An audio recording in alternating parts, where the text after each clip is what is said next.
ikut të dorëhequn, ashtu qysh që u mendoj që është hap logjik, po, ndërka që, Zoti Gashi, demokracinë përfaqësuese, demokracinë parlamentare, nëse ti ke nevojë për numrat e mi, ti duhesh me votu ose kandidatin tëm, nëse ki nevoj, thash, më falj, nëse s'ki nevoj, kthehu të shefi yt, edhe shkonin zgjedhje. Edhe me miletin, hajgare, më zbani më. A mund t'jetë një president nga Lidha Demokratike e Kosovës?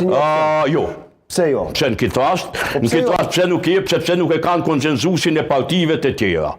Prap do t'jetë një president jo që përfaqëson unitetin e popullit, por e përfaqëson vullnetin e një shumicë në kuvend.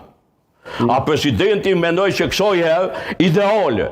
Kësaj herë presidenti i Republikës duhet të jetë një figurë që të gjitha partitë, s'pokun e të gjitha partitë, jo që të gjithë numrat kanë integritet për me marrë votën e gjitha partive. E ata dy sipas meje, domethënë dy kandidatë që janë Blerim Shala për shembull, Veton Suroj, të cilin bashkë më kishin interesu cilin kish me votu Zoti Gashi. Blerim Shala, Veton Suroj.